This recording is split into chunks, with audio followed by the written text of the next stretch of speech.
to nature, and I sometimes say things you don't know, you don't protect. Things that you know, you will take care of. Things that you love, you will protect. And if you can get people to at least know about and eventually to love, they are ready to protect.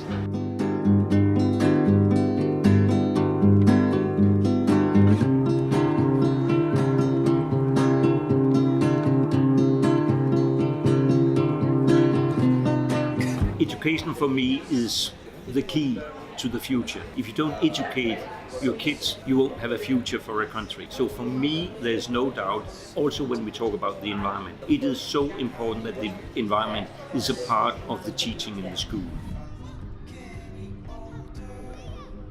Denmark has been a front runner. We were the first country to get a ministry on environment back in '71. We are doing a lot politically, but also among the population. I'm a different person than I was before. Something that time can't heal.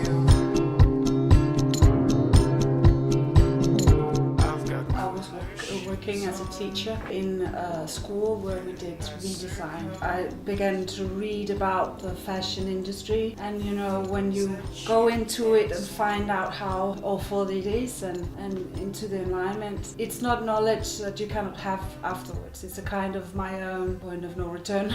And then in 2009 I switched over to this company, Ecotry as it is now, and it was more coming into Denmark also and Europe, fashion, because it's been food for a long time and it's coming into the market and people know about the ecological way of living in the food, but not in the clothes. They, why? You're not eating clothes, so why does it have to be ecological? They didn't know that it's actually something you have to grow the same way you make food.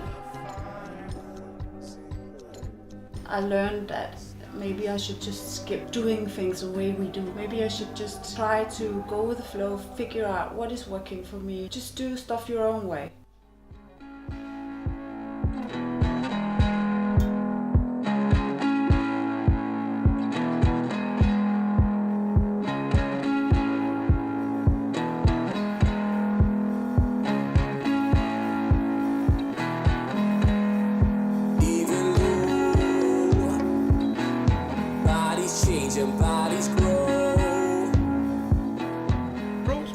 Is our restaurant. We started it in 2017. We started the farm first, and in 2017 we also started the restaurant because we basically wanted to present the citizens of Copenhagen of another way of eating more local and more organic.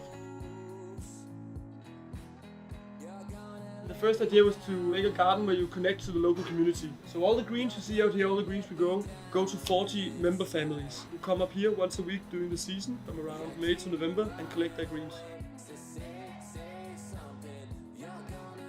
Østerbro's more project of showing people how to grow than feeding the city. It's never been our vision to feed all of Copenhagen by growing on the roof. It's more about bringing farming and nature back to the people in the city so they get a feeling of where does the stuff come from. It doesn't grow out in the supermarket, it actually comes from the soil, and it's grown in a way that it takes a long time to grow vegetables.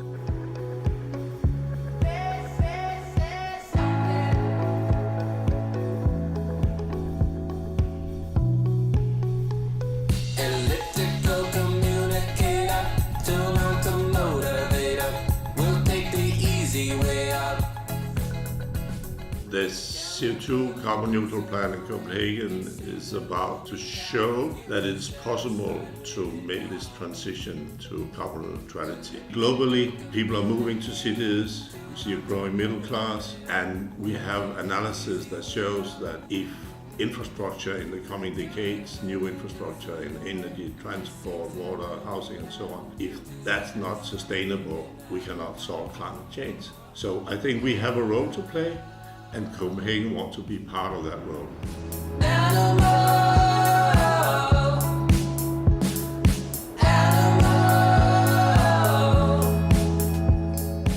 It's not only going on in Copenhagen, it's also part of a city movement, a global movement, I would say. Cooperation is key. We have cooperation agreement with New York, Washington and Boston to have knowledge sharing learning and common learning processes.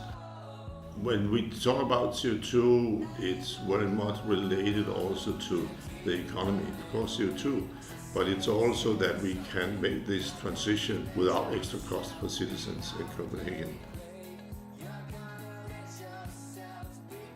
We have an indicative target to be fossil-free by 2050. And that is in fact similar to the national government. So that is also part of what we will look at after 2025. And maybe it will be, and most probably it will be before 2050. I think it will be fossil-free by 2040, 2045.